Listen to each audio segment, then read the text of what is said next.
Hell yeah. So welcome to Terranova Fitness. Stop the aimless drift towards your goals by indulging in accountability, right? Or if you're going towards your goals, get the wind into your sail, the wind at your back by indulging in accountability. So accountability has been a huge theme at the gym for the past 2 weeks. We've created a system and 3 types of goals you can work on, okay? So the acronym stands for TSSL.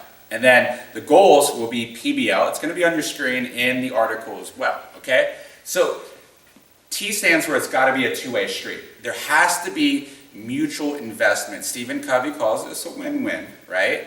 And for example, you have running accountability partners. I see it all the time on Facebook, you guys checking in with each other. Can you give an example about that? Yeah, well, I have a running partner that I meet with every week, and we meet very early in the morning, and we run for a long ways. And so if we don't meet each other, then one of us is stuck alone in the dark running, and it kind of sucks. And we don't want to let each other down that way. So there's no question, we make sure we meet each other. Awesome. So there's equal investment here, right?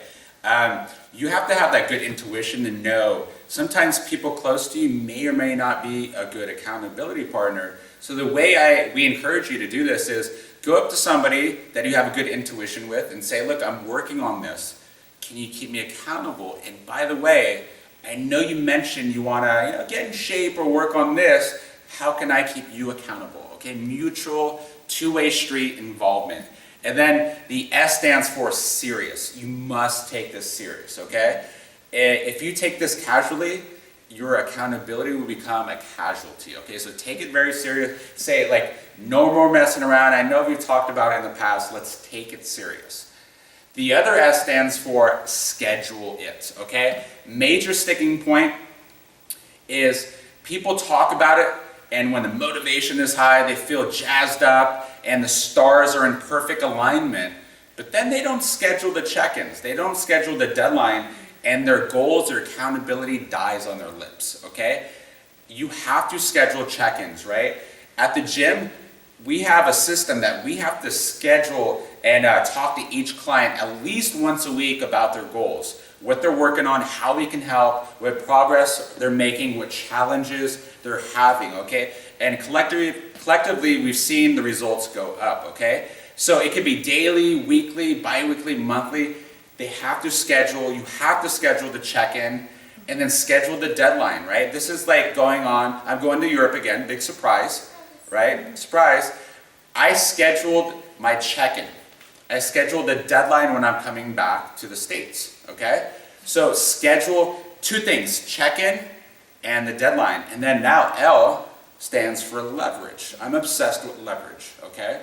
In fact, I have like a nickname. It's called the Leverage Titan, right? So yeah, so it's me stacking leverage at all times. So this is what I see. Most people have a goal and they use a 1-to-1 ratio. They have a goal, they have an outcome, but they only have the stream of willpower. Once again, only works when the stars are in perfect alignment. And what happens when you don't have willpower?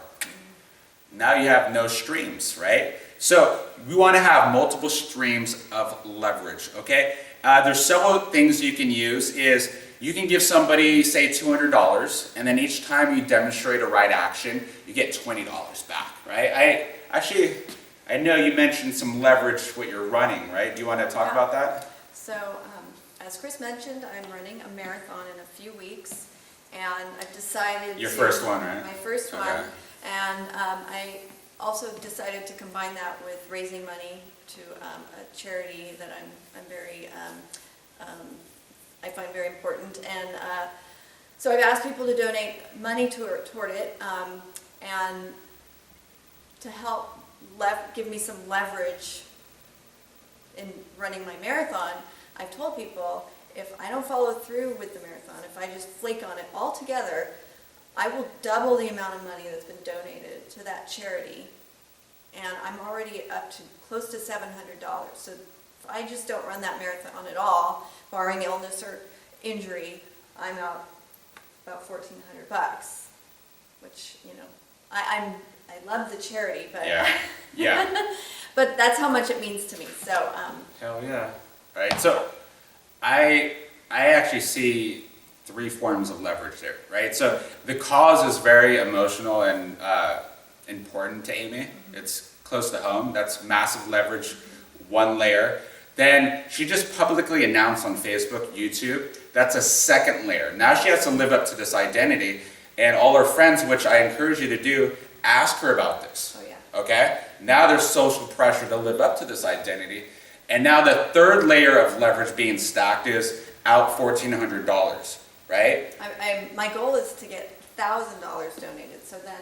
Be 2,000, okay? 2,000. So 3 layers of leverage. So when her willpower is not there, which is normal, it happens to everybody. Now she has at least 3 layers like tow trucks pulling that car towards her goals, okay? And again, this is the pattern recognition of people who get what they want. They stack layers of leverage and accountability, Yeah, right? and if I interrupt, Yeah. it has helped me get up in the mornings to run those 18, 19, 20-mile runs. So whenever I wake up and I don't feel like getting out there, I got that. Awesome, It works. awesome. Another example of leverage, 2 examples from a few clients here that come from San Francisco. Depending on the day, no traffic, it's about 15 minutes. With traffic, it's like 30, 40 minutes, okay? So they take turns picking each other up. So one week, Sharon picks up Sarah. So if Sarah has a choice of hitting the snooze button or waking up and she knows Sharon's going to be there in 5 minutes, she's got the leverage of Sharon banging on the door, calling her phone, okay? She doesn't need willpower. And then on the next week, Sarah's turn to pick up Sharon.